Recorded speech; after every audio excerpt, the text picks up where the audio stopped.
Bishop Pamplany പിതാവ് ഒരവസരവാദി എന്നാണ് ഗോവിന്ദൻ പറയുന്നത്, CPM-ന്റെ സംസ്ഥാന സെക്രട്ടറി. എന്താണ് ബിഷപ്പിനോട് പെട്ടെന്നൊരു ദേഷ്യം? ഗോവിന്ദൻ മാഷ അതിനുശേഷം DYFIയുടെ ദേശീയ പ്രസിഡന്റോ അദ്ദേഹത്തിനെയും ഇറക്കിയിരുന്നു. കുറെ നേരം ഈ DYFIയുടെ ആ പ്രസിഡന്റും കുറെ നേരം പാമ്പ്ളാനിയെ ചീത്ത പറഞ്ഞുകൊണ്ടിരുന്നു. എന്നിട്ട് ആ ചെറിയ സഖാവ്, ഗോവിന്ദൻ സഖാവ് ഇറക്കിയ ചെറിയ സഖാവ് ചോദിക്കുന്നുണ്ടായിരുന്നു, ഛത്തീസ്ഗഡില് ഈ കോൺഗ്രസ്സുകാരെന്താണ് ചെയ്തത്? മുമ്പ് കോൺഗ്രസ് മുഖ്യമന്ത്രി അവിടെ ഉണ്ടായിരുന്നല്ലേ, അയാളിപ്പോൾ എന്തെങ്കിലും ഈ കന്യാസ്ത്രീമാരുടെ കാര്യത്തിൽ പറഞ്ഞോ?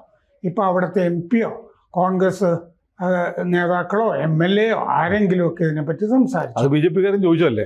അവിടുത്തെ ഒരു പ്രതിപക്ഷ നേതാവ് കോൺഗ്രസ്സുകാരനായിരിക്കും, അയാൾ എന്തെങ്കിലും പറഞ്ഞോ എന്നൊക്കെ ചോദിക്കുന്നുണ്ടായിരുന്നു. പിന്നെ എന്തിനാണ് ഈ പാമ്പ്ളാനി അവസാനം അമിത്ഷായ്ക്കും കേന്ദ്രത്തിനും നന്ദി പറഞ്ഞു? അതെ, അമിത്ഷാ ഇടപെട്ടുകൊണ്ടല്ലേ കന്യാസ്ത്രീമാർക്ക് ഇറക്കി പോരാൻ പറ്റിയത്. അതെ, അത് പാമ്പ്ളാനിക്ക് മനസ്സിലായി. അങ്ങനെയാണ് ഒരു കസ്റ്റഡിയിൽ വേണ്ടെന്ന് പ്രോസിക്യൂഷൻ പറഞ്ഞു. കസ്റ്റഡിയിൽ വേണമെന്ന് പറഞ്ഞാൽ ഇപ്പോഴും ആ പാവം കന്യാസ്ത്രീകൾ ജയിലിൽ കിടന്നേനെ. മുഖ്യമന്ത്രിയെ ഛത്തീസ്ഗഡിൽ നിന്ന് വിളിച്ചു വരുത്തി. അനൂപ് ആന്റണി ഇവിടുന്ന് പോയി ആഭ്യന്തരമന്ത്രിയും ഉപമുഖ്യമന്ത്രിയും ഒക്കെ പോയി കണ്ടു.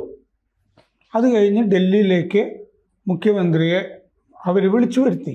മോദിയും അമിത്ഷായും കണ്ടു. എന്നിട്ട് നമ്മൾ ബലം പിടിക്കേണ്ട ജാമ്യത്തിന്റെ കാര്യത്തിൽ നിന്ന് തീരുമാനിച്ചു. ഇത് സഭയോട് പറഞ്ഞിരുന്നാണല്ലോ. ഇവിടെ സഭ ആവശ്യപ്പെട്ടു. ഇവിടെ റഫേൽ തട്ടിൽ കണ്ടിരുന്നു രാജീവ് ചന്ദ്രശേഖരനെ. ഇവരൊക്കെ അങ്ങോട്ട് ആവശ്യപ്പെട്ടാണ്. തൃശ്ശൂർ പോയി ആൻഡ്രൂസ് താഴത്തുമായിട്ടും സംസാരിച്ചു. അത് മാത്രമേ തട്ടിൽ പിതാവ് സുരേഷ് ഗോപിയോട് സംസാരിച്ചിട്ടുണ്ട്, സുരേഷ് ഗോപി ബന്ധപ്പെട്ടിട്ടുണ്ട്. പക്ഷേ ഈ പാമ്പ്ളാനിയുടെ കാര്യത്തിലേ ഈ ഒരു മണവാളൻ എന്ന് പറഞ്ഞിട്ടൊരു പുരോഹിതനുമായി ബന്ധപ്പെട്ടിട്ടൊരു ഇഷ്യൂ സഭയുടെ അകത്ത് കിടക്കുന്നുണ്ട്. എന്തുവാ? സഭയുടെ സിനഡ്. കാരണം ഈ മണവാളൻ എന്ന് പറഞ്ഞ പുരോഹിതനെതിരെ നമ്മുടെ CBCAയുടെ തീരുമാനങ്ങളൊക്കെ ഉണ്ട്.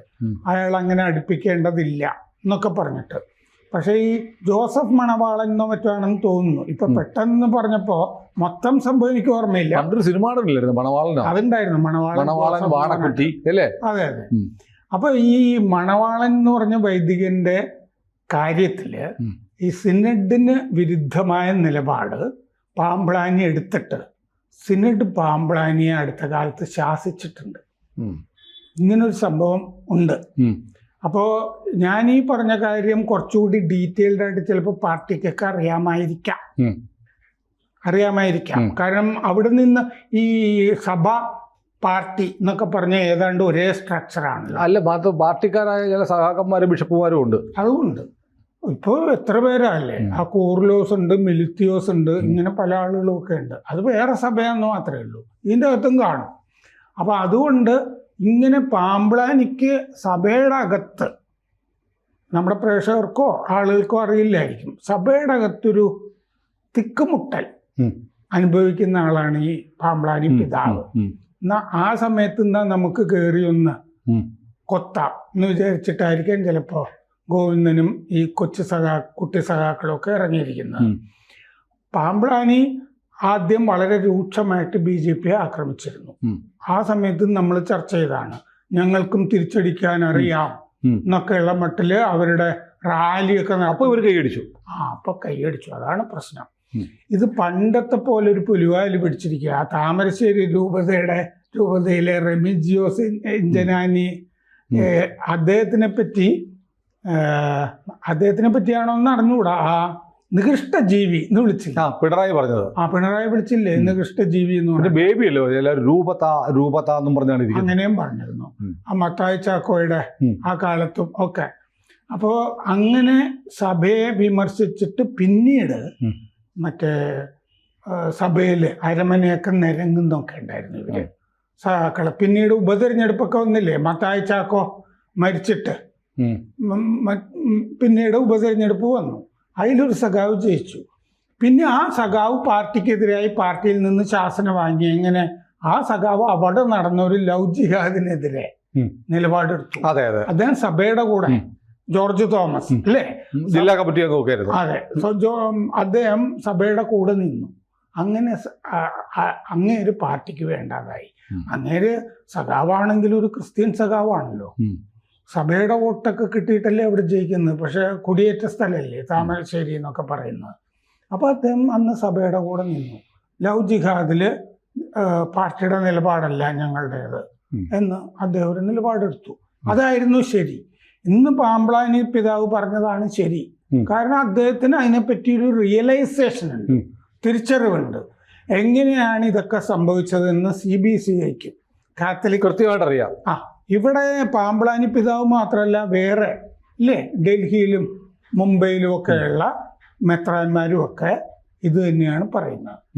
ഇവിടെയുള്ള ആകെ വ്യത്യാസം KC വേണുഗോപാൽ പോലൊരാള് വിരൽ ചൂണ്ടി BJP ഇങ്ങനെ ഒരു വയസ്സായ കന്യാസ്ത്രീ പറയുന്നത് അല്ലേ, ഒരു കന്യാസ്ത്രീ പറഞ്ഞതല്ലാതെ ബാക്കിയുള്ളവർക്ക് ഇതിനെ പറ്റിയൊരു തിരിച്ചറിവുണ്ട്. കാരണം എന്താണെന്ന് വെച്ചാൽ ഞങ്ങൾ ഇനിയും കേക്ക് കൊടുക്കും, ഞങ്ങൾ ഇനിയും. കാരണം ഈ യേശു സംസാരിച്ചതുപോലെയാണ് സത്യത്തിൽ ഇപ്പോൾ കേരളത്തിലെ BJP നേതാക്കന്മാർ സംസാരിക്കുന്നത്. തിരിച്ചാണ് ഈ മിൽത്തിയോസിനെ പോലുള്ള ആളുകളൊക്കെ വേറെ സഭയാ സംസാരിക്കുന്നത്. യേശുവിൻ്റെ ഭാഷയല്ല അവർ പറയുന്നത്. പക്ഷെ BJP പറയുന്നത് സഹിഷ്ണുതയുടെ ഭാഷയാണ്, സഹിഷ്ണുതയുടെ സമീപനമാണ് കാണിച്ചത്. അല്ല ബജ്രംഗ് ദൾ എടുത്തിരുന്ന നിലപാടല്ലല്ലോ കേരള BJP എടുത്തത്. അവിടെ ബജ്രംഗ് ദൾ ഒന്നാമത് അവിടെ മതം മാറ്റം അനുഭവിക്കുന്ന ഒരു സ്ഥലമാണ്. അവിടെ ആ മുഖ്യമന്ത്രിയുടെ മണ്ഡലം, ഉപമുഖ്യമന്ത്രിയുടെ മണ്ഡലം, ഈ കന്യാസ്ത്രീമാര് ജോലി ചെയ്യുന്ന സ്ഥലം ഏത് നാരായൺപൂർ, ബസ്തറിലെ നാരായൺപൂർ, അവിടെയൊക്കെ മതം മാറ്റം നടക്കുന്നുണ്ട് എന്നുള്ളത് കാര്യം അറിയാം. പിന്നെ അമിത്ഷായ്ക്ക് നന്നായിട്ട് അറിയാവുന്ന കാര്യമാണ് ഈ മാവോയിസ്റ്റുകളും സഭയുമായിട്ടുള്ള അവിടെയൊക്കെ ചിലരുമായിട്ടുള്ള ബന്ധം. കേരളത്തിലെ അവസ്ഥയല്ല അവിടെ എന്നുള്ളതൊക്കെ ശരിയാണ്. പക്ഷെ കേരളത്തിൽ BJP വളരണം എന്നുള്ളത് കേന്ദ്ര നേതൃത്വത്തിന് നിർബന്ധമാണ്. അങ്ങനെയാണ് രാജീവ് ചന്ദ്രശേഖരനെയൊക്കെ കൊണ്ടുവന്നിരിക്കുന്നത്.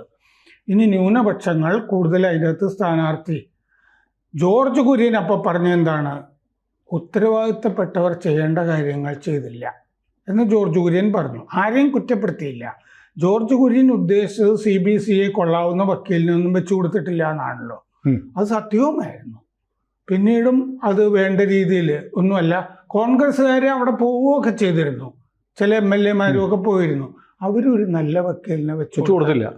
അവർക്ക് ഈ ചാനലിൽ ക്യാമറ കണ്ണിൽ പെടാൻ വേണ്ടിയിട്ടുള്ള അഭ്യാസങ്ങളാണ് കാണിച്ചത്. അതെ, ബ്രിട്ടാസ് ഒരു 2 കന്യാസ്ത്രീകളുടെ നടുക്കിങ്ങനെ നിന്ന് രഹസ്യം പറയുന്ന ചിത്രമൊക്കെ വന്നല്ലോ. അതല്ല ഞാൻ പറയാൻ വന്നെ. ബ്രിട്ടാസ് ഒരു സ്ത്രീയെ താങ്ങി പിടിച്ചിരിക്കുന്നത് പ്രകടനത്തിന്റെ അവിടെ TMCയുടെ ഒരു പ്രവർത്തകയെ MP-യെ താങ്ങി പിടിച്ചിരിക്കുന്ന ഒരു ചിത്രം ഇന്ന് വന്നിട്ടുണ്ട്.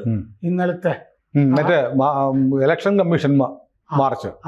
അവര് മറ്റേ മാർക്സിസ്റ്റ് ഗുണ്ടകള് വല്ലാതെ ഹറാസ് ചെയ്തിട്ടുള്ള ഒരു സ്ത്രീയാണ് അവര്, MP.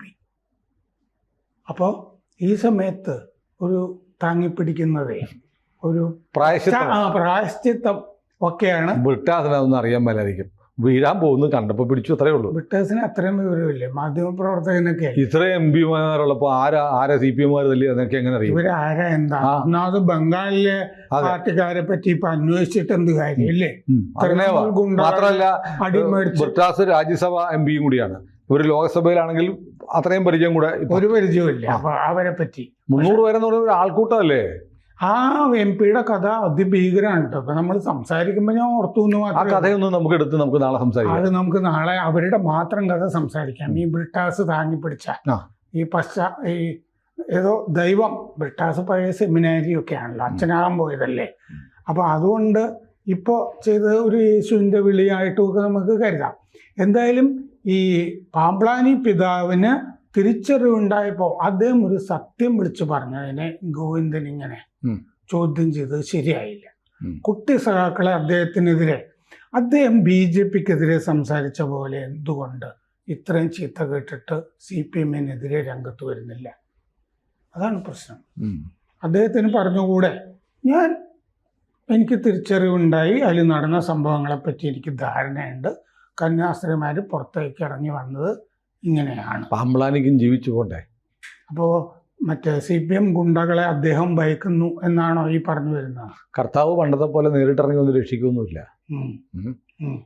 കാരണം സഭ തന്നെ കൂടെ ഉണ്ടോ പാമ്പ്ളാനിയുടെ കാര്യത്തിൽ സംശയമുണ്ട്. മണവാളം കേസ് കിടക്കുകയല്ലേ. കൂടുതൽ വാർത്തകളും വിശേഷങ്ങളും നിങ്ങളിലേക്ക് എത്താൻ ABC മലയാളം സബ്സ്ക്രൈബ് ചെയ്യുക, ബെൽബട്ടനും അമർത്തുക.